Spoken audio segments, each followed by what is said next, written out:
Welcome to our channel JK online classes. हम class 9th की science का 5th chapter पढ़ रहे हैं, फंडामेंटल यूनिट ऑफ लाइफ, जिसमें हमने लास्ट वीडियो में what is cell, who discover cell, cell theory and multicellular and unicellular organism तक कवर कर लिया था, जिसे जाके आप देख लीजिएगा। और आज हम पढ़ेंगे पार्ट्स ऑफ सेल। तो चलिए स्टार्ट करते हैं अपना टॉपिक। Parts of cell.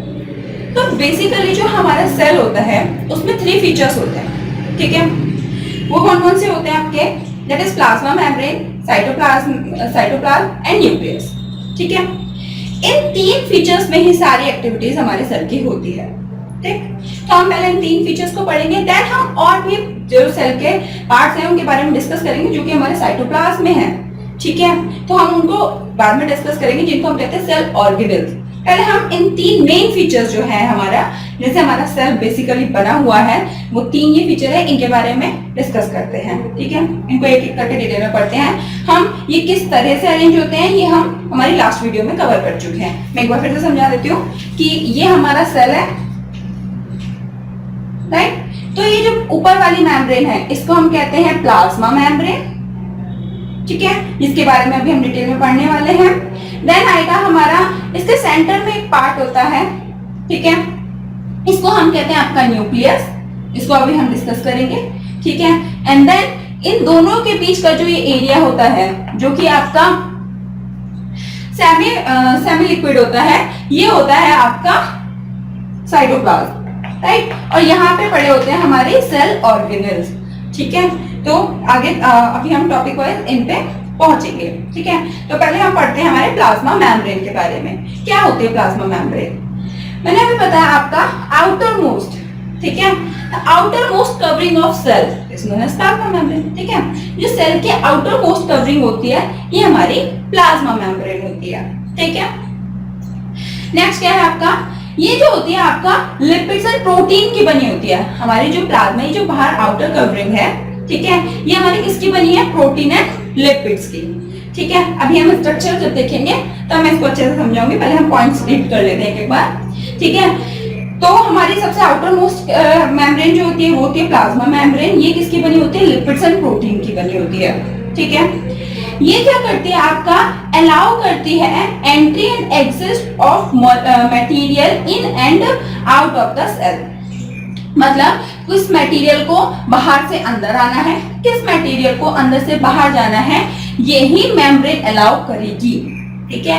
यही डिसाइड करेगी कि हाँ इसको बाहर जाना चाहिए या नहीं जाना चाहिए, इसको अंदर आना चाहिए नहीं आना चाहिए, ठीक है, या किस तरह से वो आ सकते हैं, ठीक है। ये सारी चीजें डिसाइड करती है हमारी प्लाज्मा मेम्ब्रेन। तो इसी वजह से हम इसको कहते हैं सेलेक्टिवली परमिएबल, बिकॉज ये सेलेक्ट करके, ये कि ऐसे नहीं है रैंडमली कोई भी चीज आ रही है एकदम ऐसी अंदर आ जाएगी, ठीक है, या यहाँ से कुछ ऑर्गेनल से उगेंगे, हमारा तो आज बाहर घूमने का मन कर रहा है तो हम बाहर निकल रहे हैं सेल से, ऐसा नहीं होता, ठीक है। वो हमारे क्या है कि उनसे उन्होंने कुछ प्रोडक्ट बनाया ऑर्गेनल से कि हमें तो इसको ना हमें दूसरे सेल तक भेजना है, हमारा मन कर रहा है भेजने का, तो ऐसा नहीं है। हमारी जो प्लाज्मा मेम्ब्रेन है ये डिसाइड करेगी कि इसको बाहर जाना है या नहीं जाना, या कौन सी चीज अंदर आ सकती है। That is why we call it selectively permeable, ठीक है। ये हमारा एनसीईआरटी में इंडेक्स क्वेश्चन है कि प्लाज्मा मेम्ब्रेन को सेलेक्टिवली परमिएबल क्यों कहते हैं? क्योंकि ये आपका सेलेक्ट करके मटेरियल को अंदर और बाहर जाने देती है, ठीक है। यहाँ तक की बात क्लियर हुई?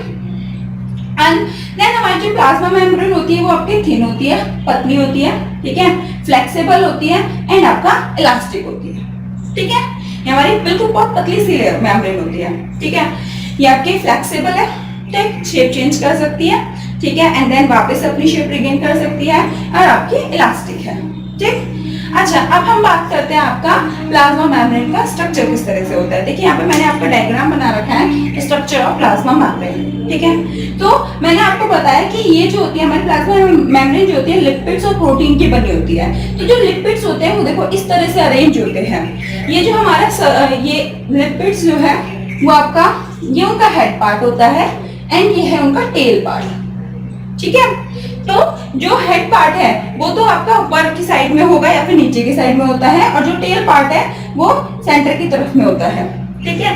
तो इस तरह से लिपिड की बाई लेयर, 2 लेयर होती है आपकी लिपिड्स की, ठीक है, जिनमें हेड पार्ट बाहर की तरफ होगा और आपका जो टेल पार्ट है वो अंदर की तरफ में होता है, ठीक है, दोनों तरफ से। अब वो नीचे वाली उल्टी लगी होगी, ऊपर वाली, अगर ऊपर वाले का हेड इधर है तो नीचे वाले का हेड नीचे की तरफ में होगा और टेल दोनों के आमने सामने होंगे, ठीक है। तो इस तरह से लिपिड की बाई लेयर के बीच में प्रोटीन, ये आपका बोला प्रोटीन के बने होते हैं, प्रोटीन कैसे करके बीच में प्रोटीन लगे होते हैं, ठीक है। तो जो मटेरियल आपका डायरेक्ट, अब ये क्या है, इन लिपिड्स, इनमें बीच बीच में गैप है, ठीक है, ये जगह जगह गैप है, जो कि जिससे हमारा अलाउड होगा मटेरियल का अंदर बाहर, ठीक है। अब कुछ चीजें तो डायरेक्टली अंदर बाहर हो जाएंगी, ठीक है, जिनको प्लाज्मा मेम्ब्रेन अलाउड कर देगी, तो वो डायरेक्टली आपका अंदर आ सकते हैं, डायरेक्टली बाहर जा सकते हैं इस लिपिड के थ्रू। लेकिन कुछ ऐसे मटेरियल हैं जो लिपिड की लेयर के थ्रू नहीं जाएंगे, उनको स्पेशल रास्ता चाहिए। वो स्पेशल रास्ता कौन देते हैं? प्रोटीन। ये प्रोटीन के थ्रू आपका ट्रांसपोर्ट होते हैं, मतलब अंदर से बाहर जाते हैं या बाहर से अंदर जाते हैं कुछ मटेरियल जो कि आपका लिपिड के थ्रू नहीं जा सकते हैं, ठीक है। तो ये हमारा प्लाज्मा मेम्ब्रेन का स्ट्रक्चर होता है। तो हमने प्लाज्मा मेम्ब्रेन का स्ट्रक्चर पढ़ लिया है और उसके कुछ मेन फीचर पढ़ लिए हैं, ठीक है। अब हम पढ़ते हैं कि इस प्लाज्मा मेम्ब्रेन से किस तरह से जो मटेरियल होते हैं वो ट्रांसपोर्ट होते हैं, ठीक है। हम यहाँ इसमें पढ़ेंगे कैसे गैसेस एक्सचेंज होती हैं प्लाज्मा मेम्ब्रेन से और कैसे आपका वाटर जाता है प्लाज्मा मेम्ब्रेन के थ्रू, ठीक है। तो चलिए वो पढ़ते हैं हम आपका नेक्स्ट टॉपिक में, movement of substance through plasma membrane, ठीक है। तो चलिए बात करते हैं movement of substances through plasma membrane, किस तरह से हमारे सब्सटेंस मूव करते हैं प्लाज्मा मेम्ब्रेन के द्वारा, ठीक है। तो पहले बात करते हैं हम गैसेस कैसे मूव करते हैं। गैसेस करते हैं आपके बाय डिफ्यूजन, ठीक है। डिफ्यूजन के थ्रू आपका गैसेस आपके मूव करती हैं प्लाज्मा मेम्ब्रेन से। डिफ्यूजन क्या है?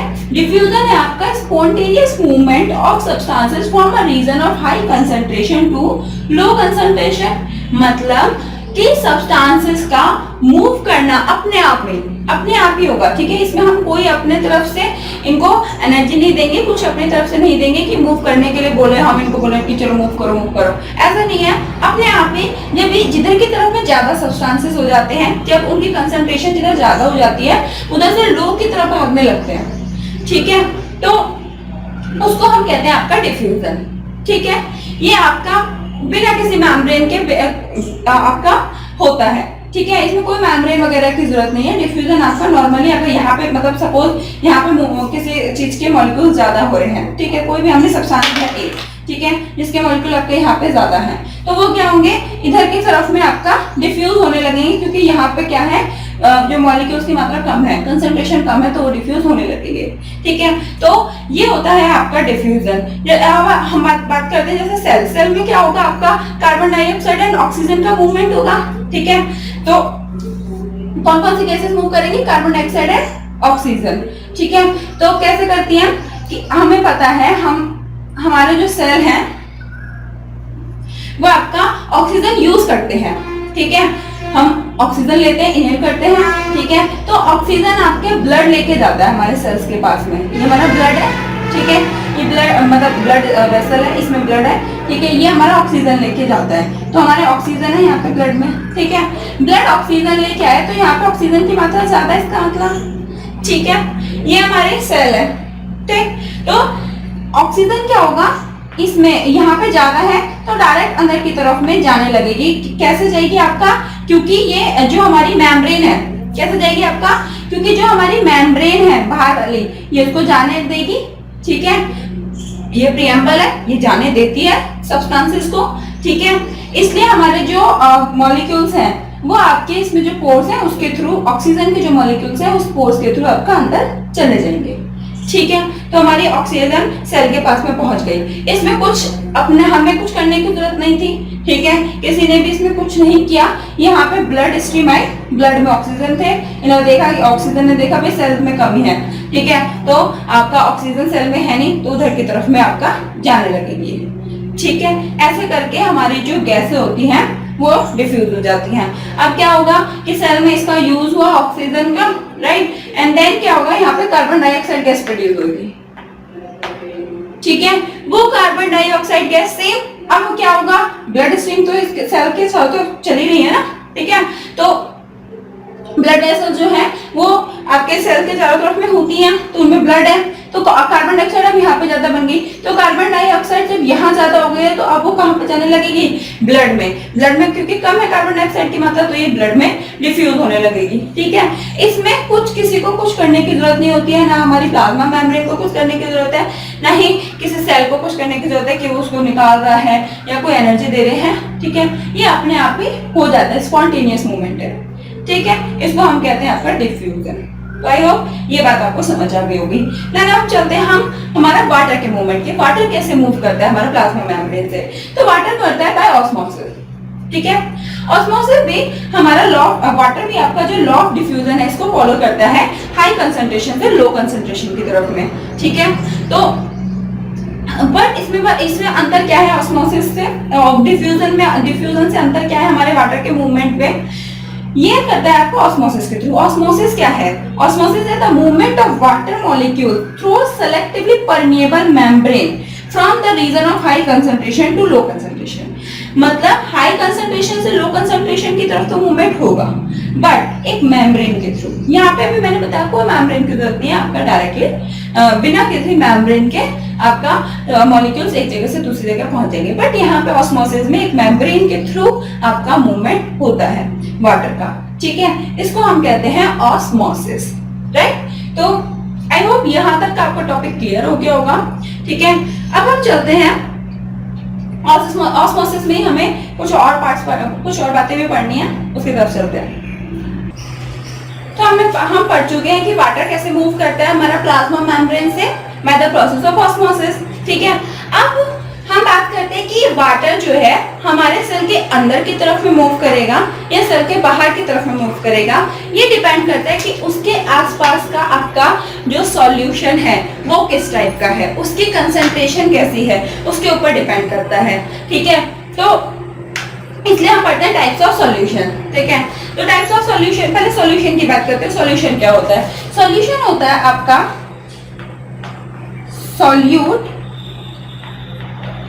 प्लस सॉल्वेंट, ठीक है। सॉल्यूट प्लस सॉल्वेंट मतलब हम एक ग्लास पानी लेते हैं, ठीक है। हमने एक ग्लास पानी लिया और इसमें हमने क्या करा, चीनी को घोला है, ठीक है। तो जो पानी है वो तो हमारा सॉल्वेंट है और जो चीनी है वो हमारी सॉल्यूट है। मतलब जिस चीज में हम किसी दूसरी फॉर्म को घोल रहे हैं, मतलब एक तो है जिसमें हम घोल रहे हैं और एक है जिसको हम घोल रहे हैं। तो जिसमें घोलते हैं उसको तो सॉल्वेंट कहते हैं और जिस चीज को घोला जाता है उसको सॉल्यूट कहा जाता है, ठीक है। तो हमारा जो पानी है वो हमारा सॉल्वेंट है क्योंकि हम उसमें कुछ घोल रहे हैं, और सॉल्यूट जो है वो चीनी है क्योंकि चीनी को हम पानी में घोल रहे हैं, राइट। तो इन दोनों का जो मिक्सचर बनेगा वो एक होमोजीनियस मिक्सचर होगा जिसको हम सॉल्यूशन कहते हैं, ठीक है। तो अब बात करते हैं हम अपने टाइप्स ऑफ सॉल्यूशन की, ठीक है। तो सबसे पहले लिखा हुआ है आपका हाइपरटोनिक सॉल्यूशन। हाइपरटोनिक सॉल्यूशन में क्या होता है आपका कि जो सॉल्यूट है ना हमारा, इसकी मात्रा ज्यादा होती है, ये ज्यादा होता है, ठीक है। और सॉल्वेंट जो होता है ये कम होता है, राइट। हमारे सॉल्यूट की मात्रा ज्यादा होती है, सॉल्वेंट की मात्रा कम होती है, ठीक है। तो हम इसमें बात करते हैं कि ऐसे हमने क्या करा कि एक कोई बर्तन लिया जिसमें हमने क्या करा है आपका ये शुगर और पानी का मिक्सचर हमने डाला है। यहाँ पे शुगर सॉल्यूशन हमने इसमें डाला हुआ है, ठीक है। और इसमें क्या कंडीशन है, इसमें हमारा जो शुगर है इसकी मात्रा ज्यादा है और जो पानी है इसकी मात्रा कम है, ठीक है। हाइपरटोनिक सॉल्यूशन क्योंकि बनाया हमने, तो अब इसमें हमने क्या करा, इसमें हमने एक सेल रखा, ठीक।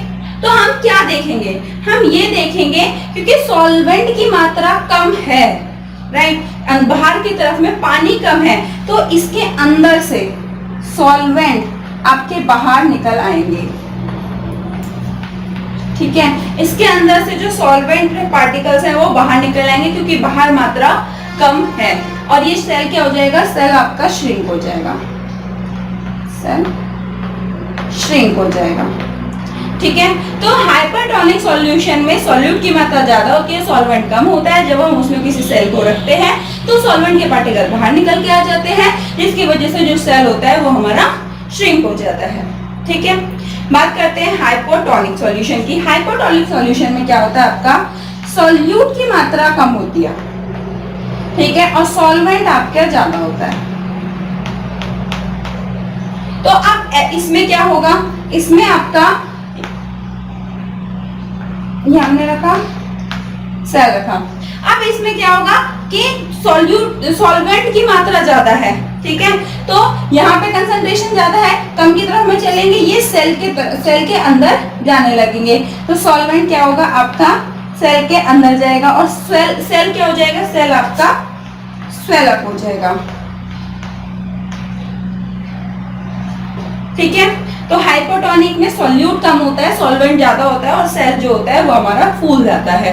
ठीक है, क्यों, क्योंकि सॉल्वेंट के पार्टिकल अंदर की तरफ में जाने लगते हैं सेल के अंदर। ठीक है, अब बात करते हैं आइसोटोनिक की। आइसोटोनिक ऐसा सॉल्यूशन होता है जिसमें हमारे सॉल्यूट की मात्रा बराबर होती है सॉल्वेंट के।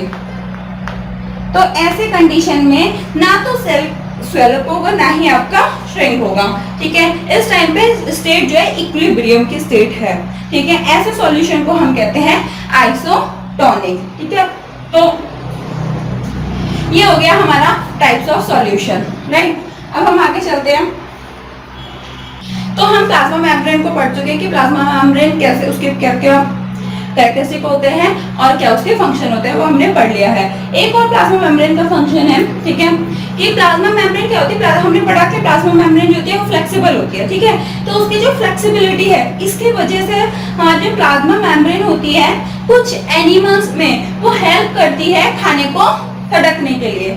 ठीक है, मतलब ये जैसे अमीबा जो हमारा एनिमल है, इसमें क्या होता है, इसकी बॉडी, इसके जो ये एक सेल यूनिसेलुलर है, ठीक है, एक सेल से बना हुआ है।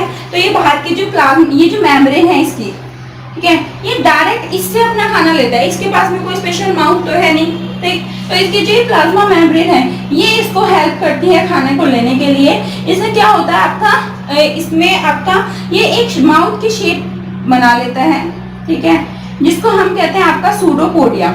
ठीक है, क्योंकि इसकी जो मेम्ब्रेन है, प्लाज्मा मेम्ब्रेन जो होती है वो हमारी फ्लेक्सिबल होती है। ठीक है, इस वजह से वो अपने आराम से शेप चेंज कर लेती है।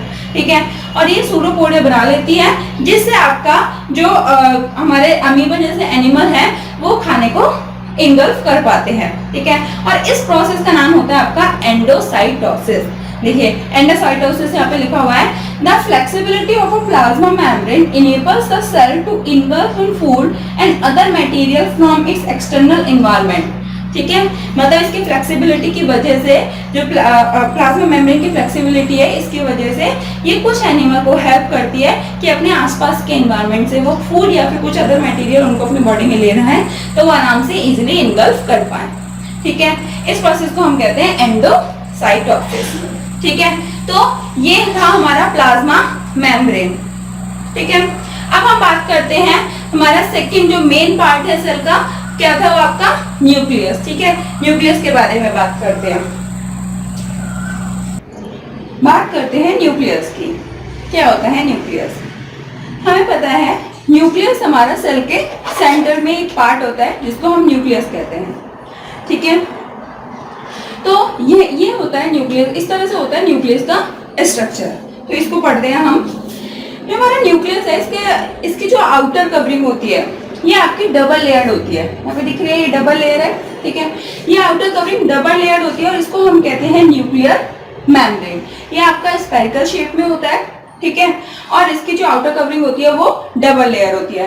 इस आउटर कवरिंग में जगह जगह पोर्स होते हैं, जगह जगह इसमें छोटे छोटे होल्स होते हैं जिनको हम कहते हैं न्यूक्लियर पोर, जो कि हेल्प करते हैं ट्रांसपोर्ट करने में मटेरियल को साइटोप्लाज्म से न्यूक्लियस में या फिर न्यूक्लियस से साइटोप्लाज्म में। तो ये इन पोर्स की मदद से आपका जो न्यूक्लियस के अंदर कोई मटेरियल अगर कुछ बन रहा है तो वो आपका कहाँ आएगा, बाहर आ जाएगा इन न्यूक्लियर पोर्स की मदद से। ठीक है, साइटोप्लाज्म में। और अगर साइटोप्लाज्म से कुछ अंदर जाना है देन इन पोर्स के थ्रू ही आपका वो अंदर जाएगा। ठीक है। तो ये हमारे आउटर कवरिंग हो गई न्यूक्लियर मेम्ब्रेन, उसमें होते हैं न्यूक्लियर पोर। ठीक है, अब बात करते हैं न्यूक्लियस के अंदर क्या होता है। ये जो डेंस, ये इसका जो मेन बॉडी है उसको कहते हैं हम आपका न्यूक्लियोप्लाज्म। ठीक है, इस मेम्ब्रेन के अंदर आपका जो भरा हुआ है इसको हम कहते हैं न्यूक्लियोप्लाज्म। और न्यूक्लियोप्लाज्म के अंदर दो चीज पाई जाती हैं जिनका नाम है न्यूक्लियोलस एंड क्रोमेटिन। ठीक है, ये आपका होता है न्यूक्लियोलस, ये एक या दो हो सकते हैं, नंबर में से ज्यादा हो सकते हैं। और ये होते हैं हमारे chromatin, thread like structure, thread का गुच्छा पड़ा हुआ है। ठीक है, इसको हम कहते हैं क्रोमेटिन, राइट। न्यूक्लियोलस जो होता है इसका काम क्या है, ये क्यों है, तो बात करते हैं। न्यूक्लियोलस जो होता है ये हमारा हेल्प करता है राइबोसोम्स को बनाने के लिए। ठीक है, राइबोसोम्स को बनाने का काम करता है हमारे न्यूक्लियोलस। ठीक, अब राइबोसोम्स का क्या काम है, राइबोसोम्स जो होते हैं ये हेल्प करते हैं प्रोटीन बनाने में। राइबोसोम्स का काम है प्रोटीन बनाने का। तो ये न्यूक्लियोलस होते हैं जो राइबोसोम्स बनाते हैं, देन राइबोसोम्स आपका प्रोटीन सिंथेसिस करने में हेल्प करते हैं। ठीक है, तो ये हो गया हमारे न्यूक्लियोलस का काम। अब बात करते हैं क्रोमेटिन। ठीक है, ये जो क्रोमेटिन होता है ये थ्रेड लाइक स्ट्रक्चर होता है, राइट। और ये हमारे सेल में जेनेटिक इंफॉर्मेशन लेकर रखता है। वो कैसे, क्रोमेटिन जो होता है ये जब हमारा सेल डिवाइड करने लगता है, जिस टाइम पे सेल डिवीजन होता है, तो ये अभी तो ये आपका थ्रेड लाइक स्ट्रक्चर गुच्छे की तरह से ऐसे ही पड़ा हुआ है, लेकिन जब सेल डिवाइड करेगा तब क्या होगा, ये जो इसके इम्प्रॉपर वे में जो थ्रेड हैं ये आपका एक प्रॉपर वे में अरेंज हो जाएंगे, जिनको हम कहते हैं क्रोमोसोम। आपका जब सेल डिवाइड होगा तो ये आपके प्रॉपर वे में अरेंज हो जाएंगे इस तरह से, और इनको हम कहते हैं क्रोमोसोम। ये जो क्रोमोसोम होते हैं ये बने होते हैं हमारे डीएनए और प्रोटीन के। ठीक है, प्रोटीन होता है यहाँ पे हिस्टोन प्रोटीन। ठीक, तो हमारा जो क्रोमोसोम है वो आपका डीएनए और प्रोटीन के बने होते हैं, और डीएनए के अंदर जो फंक्शनल सेगमेंट होता है उसका नाम होता है जीन। तो ये जो जीन्स होते हैं मेनली क्रोमेटिन में जीन्स पाए जाते हैं जो कि आपका जेनेटिक इंफॉर्मेशन लेके आते हैं एक जनरेशन से दूसरी जनरेशन में। ठीक है, और ये होता है हमारे क्रोमेटिन का वर्क, राइट। तो जब सेल डिवाइड करता है तो क्रोमोसोम्स आपके बहुत इंपॉर्टेंट रोल प्ले करते हैं जब आपका सेल डिवाइड करता है। ठीक है, तो हम ये कह सकते हैं न्यूक्लियस आपका क्रूशियल रोल प्ले करता है ड्यूरिंग द सेल रिप्रोडक्शन। ठीक है, तो ये हो गया हमारा पूरा न्यूक्लियस, राइट। इसके अंदर आपका क्रोमेटिन है जिसके अंदर हमारी जेनेटिक इंफॉर्मेशन होती है। ठीक है, जेनेटिक इंफॉर्मेशन से मतलब जो हम अपने पेरेंट से रिजेंबल करते हैं, ऑफस्प्रिंग जो होते हैं वो पेरेंट से रिजेंबल करते हैं, और ड्यू टू जेनेटिक इंफॉर्मेशन की वजह से, राइट। तो आई होप यहाँ तक की बात आपको समझ आ गई होंगी। फिर नेक्स्ट चलते हैं अपने टॉपिक पे। बात करते हैं अब हम न्यूक्लियस के बेसिस पे हमारे जो सेल होते हैं वो दो टाइप के होते हैं, that is prokaryote and eukaryotic cell. ठीक है, तो क्या होता है prokaryotic and eukaryotic cell. Pro मतलब होता है द प्री, प्रो मतलब होता है आपका पहले वाले। ठीक है, और कैरियोटिक मतलब होता है न्यूक्लियस। ठीक है, तो जो पहले वाले जितने भी सेल्स होते हैं, पहले वाले से मतलब जब हमारी लाइफ इस अर्थ पर ओरिजिनेट हुई थी तब जो सेल बने होंगे उनको कहा जाएगा आपका, उनको रखा जाता है प्रोकैरियोट्स में। ठीक है, तो जो हमारे यूनिसेलुलर ऑर्गेनिज्म है उनको हम रखते हैं प्रोकैरियोट्स में, राइट। वो आपके बहुत ज़्यादा मॉडिफाइड नहीं है, उनके अंदर बहुत ज़्यादा स्ट्रक्चर नहीं पाया जाता, वो सिंपल सेल है। ठीक है, इनको हम रखते हैं प्रोकैरियोट्स में। यूकैरियोट्स बाद वाले, ठीक है, प्रोकैरियोट के बाद वाले, जब धीरे धीरे आपका इवोल्यूशन हुआ है, सेल्स में चेंज आए हैं, देन वो बनता है आपका यूकैरियोटिक सेल। ठीक है, तो यूकैरियोटिक सेल प्रोकैरियोटिक से ज़्यादा मॉडिफाइड है। ठीक है, इनके अंदर ज़्यादा आपका मटेरियल पाया जाता है। ठीक है, ये होते हैं हमारे यूकैरियोटिक। ठीक, एक एग्जांपल लेते हैं हम, हमने नूडल्स लिए और हमने क्या करा, एक बार तो हमने नूडल्स को क्या करा, एक टेबल ली और टेबल पे हमने डायरेक्ट ऐसे ही नूडल रख दिए बिना किसी बाउल के, ठीक है। और एक में हमने क्या करा, टेबल ली, ठीक है। टेबल पे हमने जो नूडल्स रखे हैं वो आपका एक प्रॉपर बाउल में रखे हैं, ठीक है। यही डिफरेंस है हमारे प्रोकैरियोट और यूकैरियोटिक सेल्स में, जो मेन डिफरेंस है, ठीक है। हम इस टेबल को माने सेल, ठीक, और ये जो हमारा बीच में जो हमने नूडल्स रखे इनको मान लेते हैं न्यूक्लियस, ठीक है। न्यूक्लियस का जो मटेरियल है अंदर का, जो इनके अंदर जो न्यूक्लियस के अंदर पाया जाता है, हम उसको मान लेते हैं वो नूडल्स है हमारे, ठीक है। तो हमने क्या करा, एक में मैंने बोला आपको कि हमने एक टेबल पर डायरेक्ट ऐसे ही रख दिए हैं ये आपके नूडल्स, ठीक है। तो इनको हम कहेंगे प्रोकैरियोटिक। प्रोकैरियोटिक में क्या होता है, जो सेल है, सेल के सेंटर में आपका जो जेनेटिक मटेरियल है ये आपका ऐसे ही पड़ा होता है, कोई मेम्ब्रेन के अंदर नहीं होता, ठीक है। प्रॉपर तरीके से आपका कोई मेम्ब्रेन के अंदर नहीं होता है, सेंटर में बस डायरेक्टली पड़ा होता है। ऐसे न्यूक्लियस को हम कहते हैं आपका न्यूक्लियोइड, राइट। इसको हम नाम देते हैं न्यूक्लियोइड, ठीक है। तो देखिए यहाँ पे लिखा हुआ है nuclear region is not well defined. हम प्रॉपर तरीके से नहीं बोल सकते कि यही है हमारा न्यूक्लियर रीजन, पूरे अच्छे से वेल डिफाइंड नहीं होता है। क्यों नहीं होता, क्योंकि इसके ऊपर कोई मेम्ब्रेन नहीं पाई जाती, ठीक है। ये जो हमारा न्यूक्लियर रीजन है इसके ऊपर कोई मेम्ब्रेन नहीं पाई जाती है और ऐसे न्यूक्लियस को हम कहते हैं न्यूक्लियोइड, ठीक है। वहीं पे बात करें हम सेकेंड वाले में, हमने सेकेंड में क्या कर रखा है, ये आपका जो टेबल है वो हमारी सेल है, ठीक है। और इसमें हमने एक बाउल के अंदर न्यूक्लियस को, बाउल के अंदर आपके नूडल्स को रखा है। बाउल से मतलब आपका एक मेम्ब्रेन से, ठीक है। और जो हमारे नूडल्स हैं वो हमारा न्यूक्लियर रीजन है। तो मतलब आपका जो न्यूक्लियर रीजन है ये आपका वेल डिफाइंड होता है। क्यों होता है, क्योंकि इसके ऊपर एक प्रॉपर आपकी क्या पाई जाती है, मेम्ब्रेन पाई जाती है, जिसको नाम दिया था, अभी हमने पढ़ा भी था, न्यूक्लियर मेम्ब्रेन, ठीक है।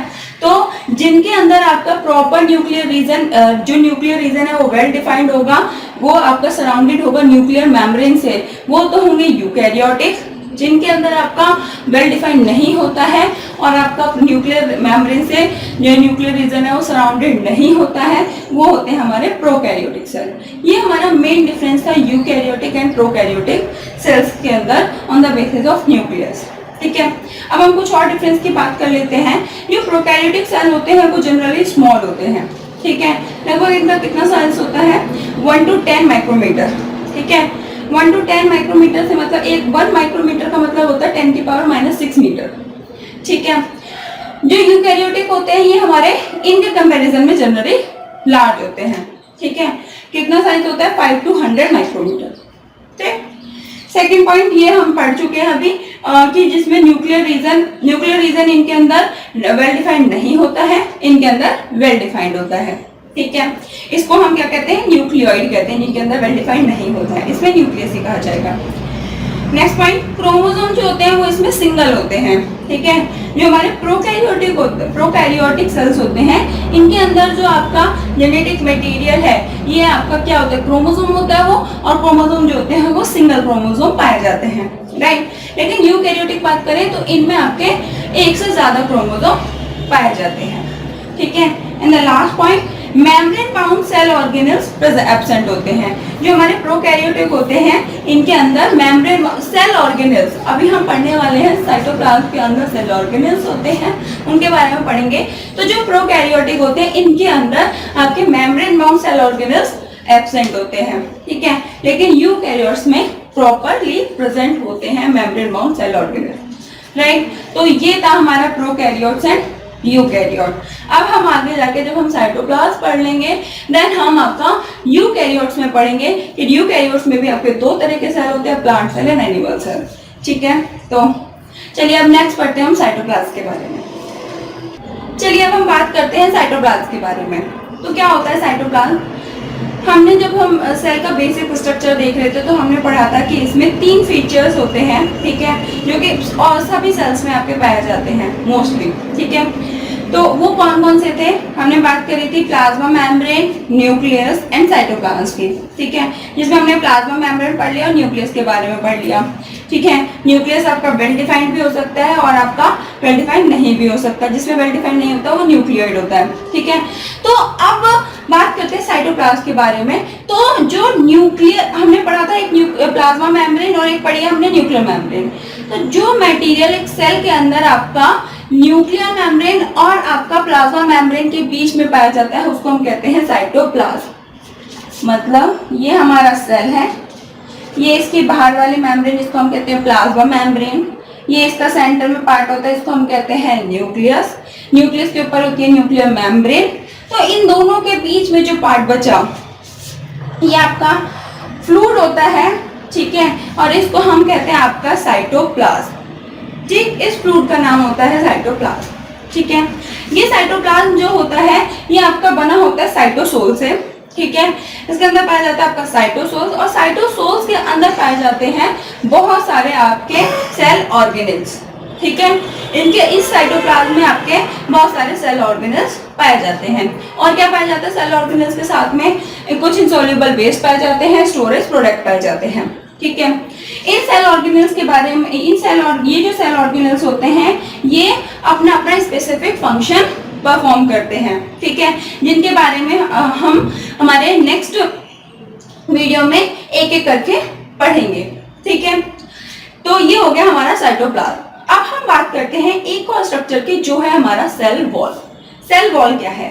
सेल वॉल होता है ये सिर्फ और सिर्फ आपका पाया जाता है प्लांट सेल में। हमने अभी बात करी थी यूकैरियोट्स में, तो यूकैरियोट्स में हम दो तरह के सेल पढ़ने वाले हैं, plant cell and animal cell, ठीक है। तो जो प्लांट सेल्स होते हैं सिर्फ उनके अंदर पाया जाता है सेल वॉल। ये आपका प्लाज्मा मेम्ब्रेन से बाहर का स्ट्रक्चर होता है। अभी तक हम पढ़ रहे थे कि जो सेल है उसकी जो बाहर वाली मेम्ब्रेन है वो प्लाज्मा मेम्ब्रेन है, लेकिन जो प्लांट सेल होते हैं उसके बाहर भी एक आपका स्ट्रक्चर पाया जाता है प्लाज्मा मेम्ब्रेन से बाहर भी, जिसको हम कहते हैं सेल वॉल, ठीक है।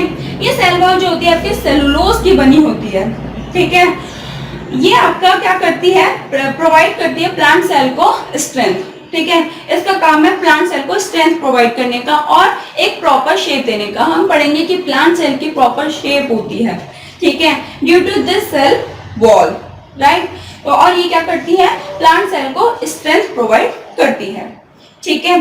यहाँ पर अब एक टर्म आती है जिसका नाम है प्लाज्मोलाइसिस, ठीक है। तो चलिए उसके बारे में डिस्कस कर लेते हैं। अब हम बात करते हैं प्लाज्मोलाइसिस की। तो क्या होता है प्लाज्मोलाइसिस? जब हमारा सेल से पानी आपका लॉस होने लगता है, जब हमारा सेल क्या होता है, सेल से पानी बाहर निकलता है by the process of osmosis. और ये कब निकलता है? जब सेल आपका कैसे सॉल्यूशन में रखा हो? हाईली कंसंट्रेटेड सॉल्यूशन में रखा हो, ठीक है, जिसमें आपका सॉल्यूट की मात्रा ज्यादा होती है। ऐसे सॉल्यूशन में रखा होता है तो सेल क्या करता है? सेल में से पानी बाहर निकलने लगता है, ठीक है। तो इस टाइम पे क्या होगा? इस टाइम पे हमारा जो ये जो सेल होता है ये हमारा श्रिंक करता है, हमने पढ़ा था, ठीक है। तो हम जो सेल होता है इसकी जो प्लाज्मा मेम्ब्रेन होती है ये यहाँ से श्रिंक करता है, जो सेल वॉल होती है वो अपनी ही जगह पर रहती है, ठीक है। जो हमारा जो ये सेल का जो लिविंग मटेरियल है ये आपका श्रिंक करने लगेगा, ठीक है, और जो आपकी सेल वॉल है वो उसी जगह पे ही रहती है। इस तरह से आ जाता है आपका स्ट्रक्चर और इस प्रोसेस को हम कहते हैं प्लाज्मोलाइसिस, ठीक है। इसी का ही नाम होता है प्लाज्मोलाइसिस। तो क्या है आपका? When a living part loses water through osmosis there is a shrinkage और कॉन्ट्रैक्शन ऑफ कंटेंट। तो जो हमारा सेल का जो कंटेंट है ये आपका कॉन्ट्रैक्ट होने लगता है जब इसमें से पानी लॉस होता है, ठीक है। Content of the cell away from the cell wall, ठीक है। आपका सेल वॉल से दूर, आपका सेल वॉल से ये हट जाएगा सारा कंटेंट और आपका श्रिंक हो जाएगा और इस प्रोसेस का नाम होता है प्लाज्मोलाइसिस, ठीक है। सेल वॉल जो होती है ये हमारे सेल को प्रोटेक्ट भी करने का काम करती है। कब? जब आपका सेल जो होता है वो एक ऐसे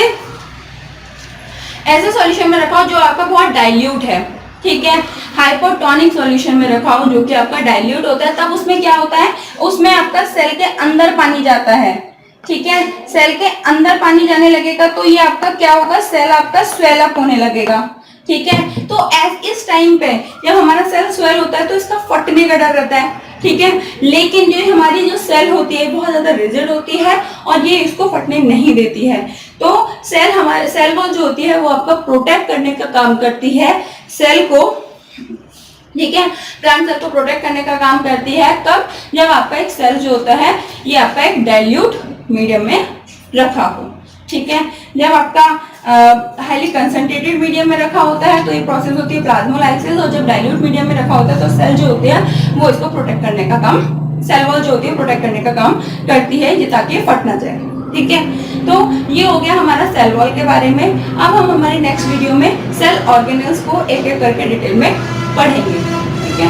तो आई होप आपको हमारे लेक्चर पसंद आ रहे हैं। अगर आपको हमारे लेक्चर पसंद आ रहे हैं तो प्लीज हमें कमेंट करके बताइए, हमारी वीडियो को लाइक कीजिए और इसे शेयर कीजिए एंड हमारे चैनल को सब्सक्राइब कीजिए। Thanks for watching.